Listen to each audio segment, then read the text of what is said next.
Conduite à tenir devant une HIC. Premièrement, c'est quoi un syndrome d'hypertension intracrânienne? Déjà, là, c'est une augmentation de la pression intracrânienne supérieure ou égale à 15 mm Hg, alors que la pression intracrânienne normale, elle est aux alentours de 10-12. Il faut savoir qu'il y a trois secteurs intracrâniens, le secteur vasculaire, liquidien, c'est-à-dire le LCR, et le secteur parenchymateux.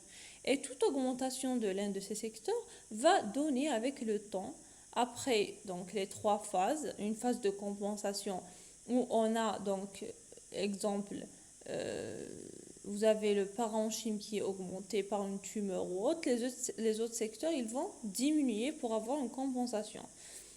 Donc, il faut savoir que cette compensation, elle a une certaine limite. Euh, ce n'est plus possible. Donc, quand ce n'est plus possible, il y a un risque d'ischémie, d'engagement, et aussi des deux, d'ischémie et d'engagement. Après cette phase de compensation, on aura la phase de décompensation, et comme on a dit, au final, c'est le risque d'ischémie et d'engagement, c'est-à-dire c'est la phase d'ischémie. Donc, il y a trois mécanismes d'HIC, soit par augmentation du volume parenchymateux, exemple tumeur abcès, soit par augmentation du volume liquidien, par exemple une hydrocéphalie. Donc, on aura le sang qui va augmenter par thrombophlébite, ou bien si elle est non obstructive, l'hydrocéphalie, c'est-à-dire tout ce qui est hypercapnie,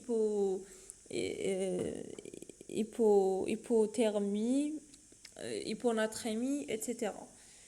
Voilà, c'est-à-dire il y aura une vasodilatation des vaisseaux cérébraux. Maintenant, quelle est votre conduite à tenir? Donc là, on a dit, il y a trois mécanismes d'HIC.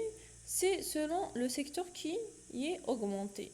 Donc, premièrement, l'HIC constitue une urgence diagnostique et thérapeutique en raison des risques d'ischémie et d'engagement cérébral menaçant les fonctions vitales. D'ailleurs, la ponction lombaire est contre-indiquée jusqu'à ce que le scanner cérébral soit normal. Cette hypertension intracrânienne impose un transfert rapide au service de neurochir sous surveillance médicale continue. Donc, qu'est-ce que vous allez faire en premier? C'est un examen initial. Il y a trois choses à faire. Déjà, il faut évaluer l'état de conscience selon le score de Glasgow. Évaluer les fonctions vitales, le pouls, la tension artérielle, le rythme respiratoire, la fréquence cardiaque, la température, et faire un examen neurologique rapide en évitant de mobiliser le patient à la recherche de signes de localisation, hématomes, tumeurs, etc., d'une raideur méningée et des signes évocateurs d'un engagement cérébral, l'asthénie, la perte de conscience, etc. Pour les mesures initiales, avant de transférer en milieu neurochirurgical, il faut systématiquement assurer une ventilation optimale car l'hypercapnie aggrave la l'HIC, donc lutter contre l'encombrement, il faut intuber et ventiler, donc intubation, ventilation assistée en cas de coma profond. Pourquoi? Car en cas de coma profond, les fonctions végétatives et respiratoires sont altérées. Ou si on a des troubles du rythme respiratoire. Donc, il faut poser une voie d'abord veineuse, poser un scope cardio-respiratoire, pratiquer un bilan biologique de base, mettre en route un traitement anti-œdémateux si un processus expansif intracrânien ou une cause traumatique sont suspectés et s'il n'existe pas de contre-indication, tout ce qui est traitement anti-œdémateux, c'est les corticoïdes ou bien le mannitol. Examen complémentaire, c'est la TDM cérébrale sur place si possible. Et pour le traitement, 1, c'est les mesures générales, 2, c'est les anti-œdémateux, et 3, c'est le traitement étiologique. Si je veux donc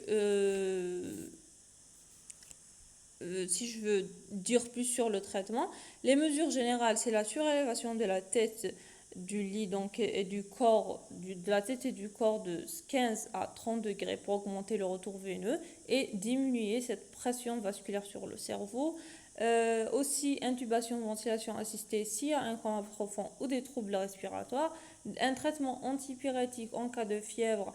Pourquoi? Car l'hypercapnie, on a dit qu'elle aggrave la l'HIC et laisser le patient à jeun en cas de traitement chirurgical urgent. Pour le traitement anti-œdémateux, lorsqu'un œdème cérébral est supposé participer à la l'HIC, on donne soit des corticoïdes, des diurétiques ou bien des barbituriques à forte dose.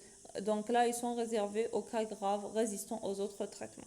Pour le traitement radiologique, selon ce que donne la TDM, donc là, il faut supprimer la cause de cette HIC Si on a une évacuation, si on a un hématome extradural ou subdural ou intracérébral, une dérivation ventriculaire externe si c'est une hydrocéphalie aiguë ou obstructive, une exération chirurgicale si c'est une tumeur cérébrale, une dérivation ventriculaire interne si c'est une hydrocéphalie congénitale aiguë.